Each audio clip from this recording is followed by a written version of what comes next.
¿En algún momento usted se ha puesto a pensar si la comunicación o el diálogo que usted tiene con su hijo o con su hija es efectiva para lograr lo que usted pretende con esa comunicación, con ese diálogo en esos momentos? ¿O por el contrario, ha tenido que utilizar otros mecanismos para que su hijo o su hija le haga caso? En este video se abordará el tema de la comunicación como un instrumento que permite mejorar el diálogo con su hijo para que sea más efectivo en la comunicación.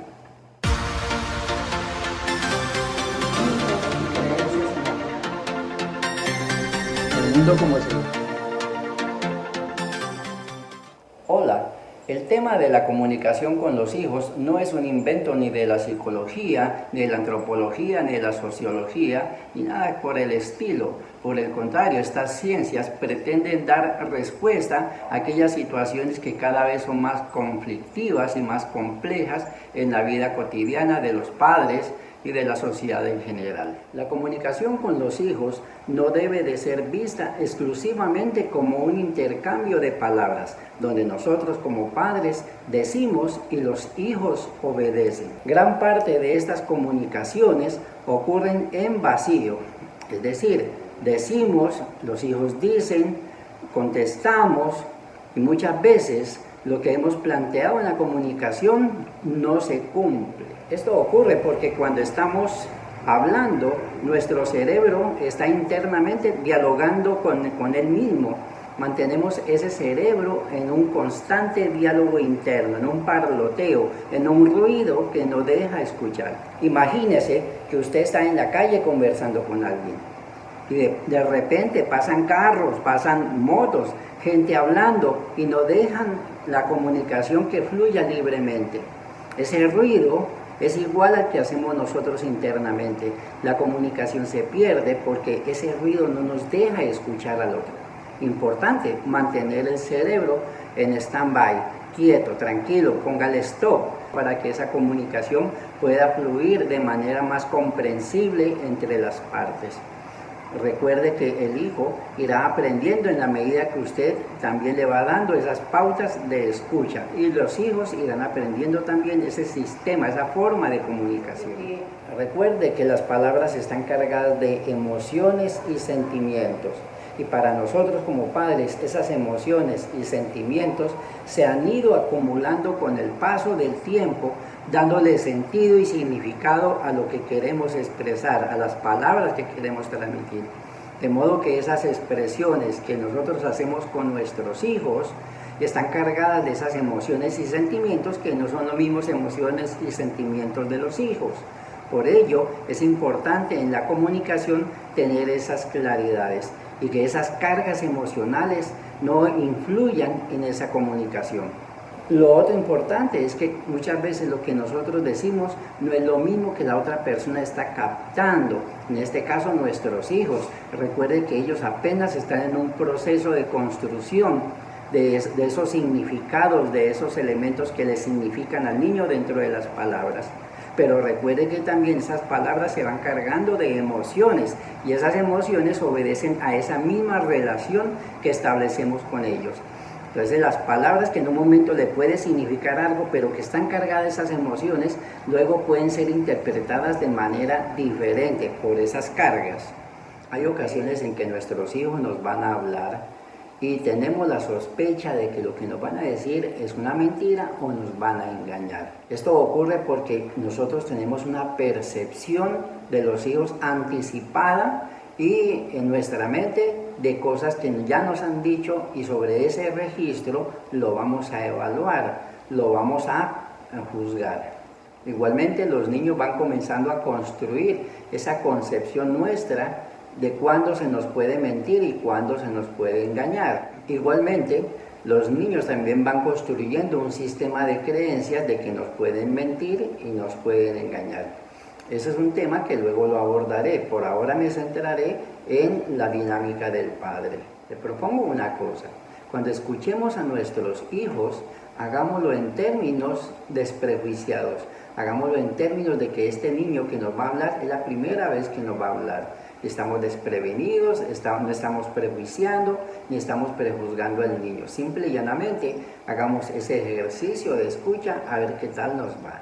Miremos unas consideraciones sobre la comunicación con nuestros hijos.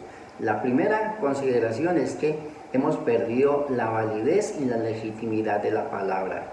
Es decir, ya la palabra ya no se respeta, ya no le encontramos el valor dentro de la conversación. A lo largo de mi trayectoria profesional he encontrado al menos 3 formas de deslegitimar y de quitarle validez a la palabra. Una forma es que prometemos y no cumplimos. A veces le decimos al niño, te voy a llevar a un sitio, te voy a llevar al parque, te voy a comprar un helado, un regalo. Pero resulta que nos dan una noticia sobre el niño, alguna cosa que hizo, y nosotros le decimos, mira, como hiciste esto, ya no te voy a llevar al parque, ya no te voy a dar el regalo. Esta es una forma de legitimar la palabra. Y no vamos a pensar que por el hecho de que yo le digo, te voy a dar el helado, entonces lo estoy premiando con lo que hizo. No podemos ver ese proceso de educación de los niños como un elemento de estímulo, refuerzo, de premios y castigos. Esto no es para seres humanos. Recuerde que los seres humanos tenemos una capacidad de comprender, de analizar, de interiorizar las cosas. Esa interiorización es la que tenemos que lograr en la comunicación, que se logre comprender y se interioricen las normas, se interioricen las dinámicas que se plantean en cada uno de los contextos. Pero para ello hay que ayudarles a comprender e írselas explicando. Los niños no nacen con esa sabiduría. Por lo tanto, hay que comenzar a hacer ese ejercicio de comprensión, ese ejercicio de asimilación de los contextos.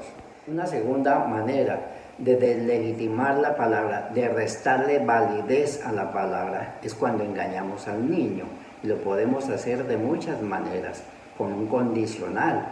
Si te subes allí, te puedes caer, aunque la pretensión no es que realmente se caiga, simplemente la intención es de que no se suba. Si coges eso, el Señor se enoja. Es decir, siempre hay una condición para que el niño no haga algo. La idea de ello, vuelvo y digo, es que se le explique, que el niño interiorice por qué algo se puede o por qué no se puede hacer. Y quiero que siempre esté recordando esta idea. Es que los niños apenas están aprendiendo a asimilar esos elementos. No se trata de ninguna manera de impedirle por impedirle, sino impedirle para protegerlo o para que vaya comprendiendo que hay ciertos momentos en que se pueden hacer cosas o no se pueden hacer, que existen unos contextos con unas dinámicas, con unas normas particulares, y eso es lo que hay que irle explicando. Una tercera forma de restarle validez y legitimidad a la palabra es cuando nos contradecimos, es decir, decimos una cosa, damos una orden y luego la cambiamos. Decimos hoy una cosa, mañana decimos otra cosa. Y los hijos nos dicen, pero mamá, pero papá, usted me dijo esto y ahora me dice esto, ¿al fin qué? Es importante que no entremos en esas contradicciones, mantengamos una claridad sobre la dinámica de las cosas para poderlas decir de tal manera que sea siempre la misma dirección. De esta manera, estos 3 elementos, si se logran corregir, podemos rescatar la palabra. Y no tenemos que tener miedo por perder la autoridad, por el hecho de que cuando le prometemos algo al niño se lo damos independientemente o aisladamente de los hechos o de los fenómenos que muchas veces son contrarios a nuestras formas de pensar y de sentir. Vamos a suponer que usted le dijo a su hijo, voy a comprarte un helado.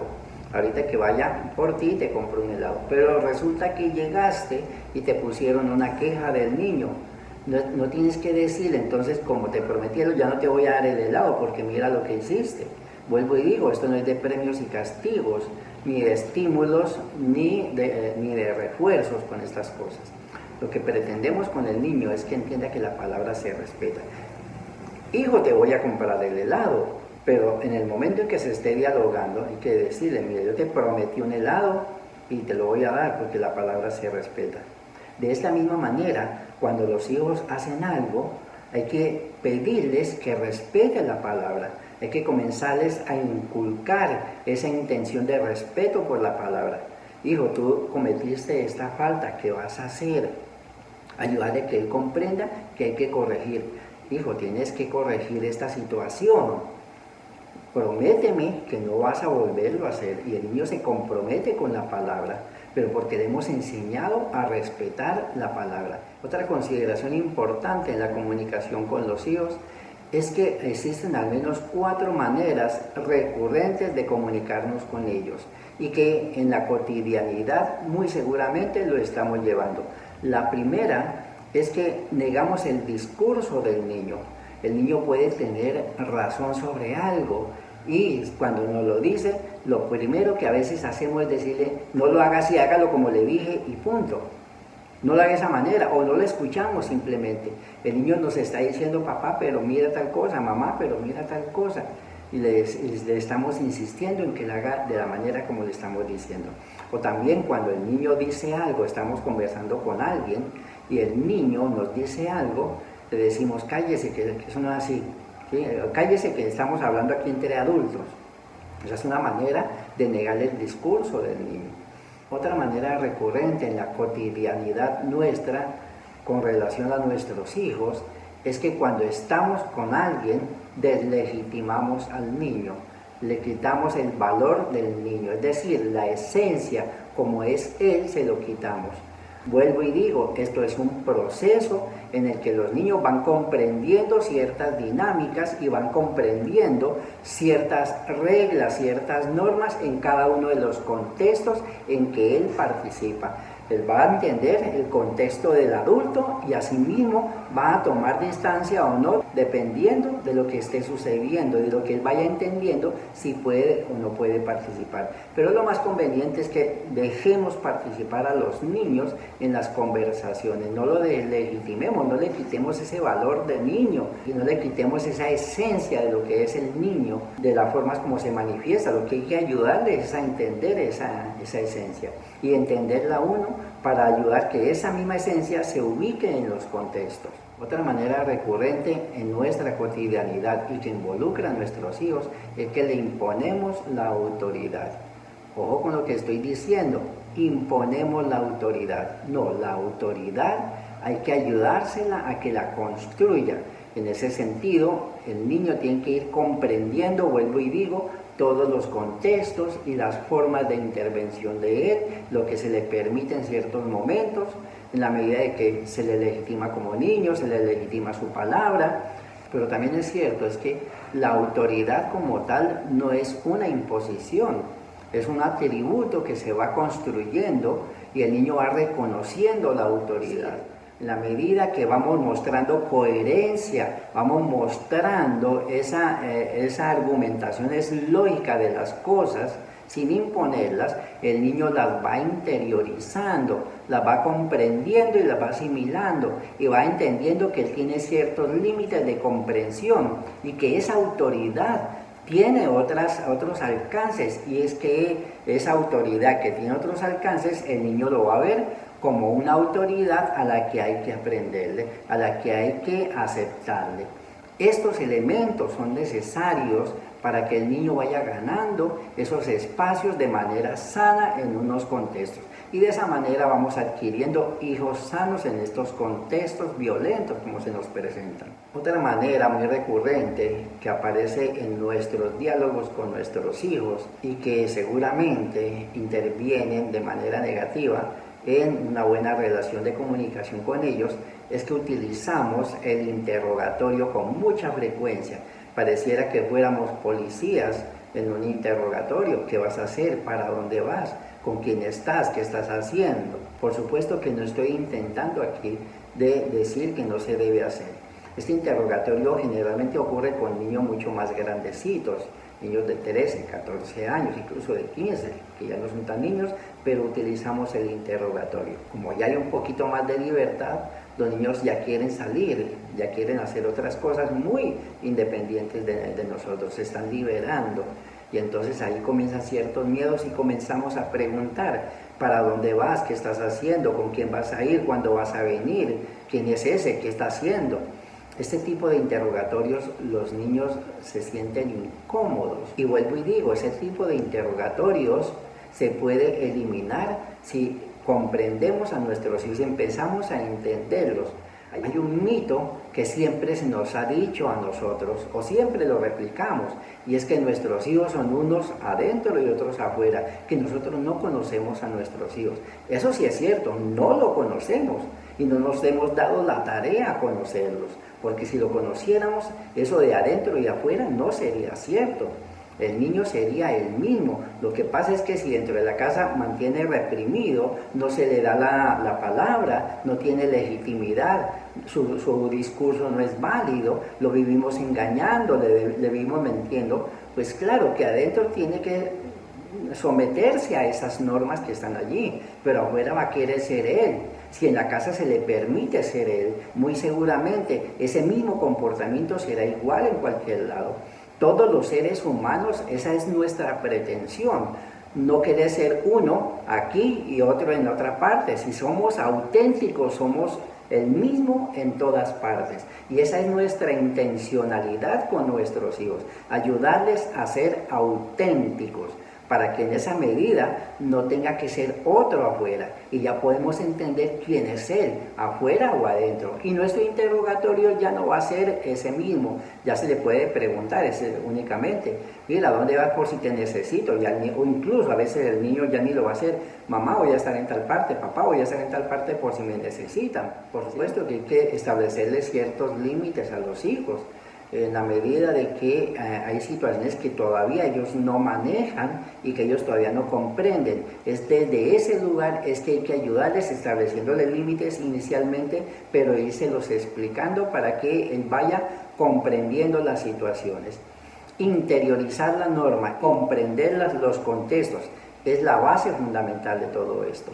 Cuando el niño comprenda e interiorice las normas, muy seguramente nosotros no vamos a tener dificultades con esos hijos aquí en la casa o fuera de ella, y no tenemos que estarlos vigilando constantemente, porque ha ido aprendiendo esas dinámicas que se establecen en cada uno de los contextos en que él va a participar. Un elemento adicional que quiero mencionar aquí es que nosotros le transferimos el castigo de nuestros hijos a otra persona. Esto ocurre con niños más pequeños. Ejemplo de ello es cuando le decimos al niño, mire, no se suba allí porque el Señor se enoja. No coja eso porque el Señor se enoja. Ay, quítese allí porque el Señor se lo lleva. O sea, esas cosas no se deben de decir. ¿Por qué nosotros amedrentar a nuestros hijos con otra persona? ¿Qué puede pasar allí? Que el niño puede decir, esta condición solamente se da cuando el Señor o la señora no esté. Así, por ejemplo, si le decimos al niño no coja eso que se enoja la señora, ¿qué va a pasar cuando el niño piense que el Señor no esté? Pues lo va a coger o la señora no esté. Y la condición es que no se coja porque no se debe coger, esto no es tuyo, lo que no es nuestro no se coge y se deja allí quietico. Pero también es cierto que a veces nos contradecimos también allí en este caso, ¿no? Cuando decimos al niño no coja eso porque lo puede quebrar, pero nosotros lo cogemos. Usted sí lo puede coger, pero yo no. El niño no va a entender que él no lo va a quebrar, el niño va a creer que él también tiene la capacidad suficiente de no quebrarlo, y lo puede coger y de pronto se le va a quebrar, pero es que se le dijo no lo coja usted y yo sí lo cogí. Lo que hay que explicarle al niño, no se debe coger, eso no se coge porque eso es ajeno, no es nuestro, y eso hay que respetarlo. Igual si uno lo va a coger, pida permiso, que el niño aprenda a pedir permiso, y a la otra parte verá si le da permiso o no. Pero esa no es nuestra intencionalidad. La intencionalidad nuestra es que el niño aprenda a respetar. Dos consideraciones importantes a tener en cuenta. La primera es que constantemente en nuestros discursos, en nuestras conversaciones, empleamos un discurso muy abstracto, con palabras demasiado abstractas, incomprensibles solamente en la medida que nuestra historia de vida la ha ido construyendo. Al paso de la experiencia de nuestra vida, le damos sentido y significado a esas palabras. Y los hijos apenas en un proceso de construcción no la van a entender de la misma manera. Así, por ejemplo, cuando le decimos al niño ordene el cuarto, el niño va a tener esa concepción de orden diferente al que tiene uno. Y él creerá que ordenar es coger las cosas y meterlas todas dentro de un cajón. Y posiblemente para nosotros como padres no lo es. Entonces hay que comenzar, en principio, ser muy prácticos, demasiado concretos. Decirle al niño, por ejemplo, las medias van aquí, los zapatos van aquí, la cama se tiende de esta manera. primero tienda la cama y luego hace esto, es decir, establecer un orden de manera concreta que el niño la vaya asimilando y hay que hacerlo constantemente hasta que se adquiera esa disciplina, porque esto no es de se lo dije hoy, mañana porque no lo has hecho, no, volver a que el niño adquiera la rutina de lo que se está haciendo y de esa medida va interiorizando las dinámicas y las órdenes que se le están dando, pero es cuestión de disciplina. Un segundo elemento muy importante aquí a tener en cuenta es que cuando nosotros hablamos con nuestros hijos utilizamos demasiados eufemismos, sarcasmos, ironías, y esto no está bien. Si no está bien para uno, tampoco lo va a estar bien para el niño. Es importante evitar estos elementos.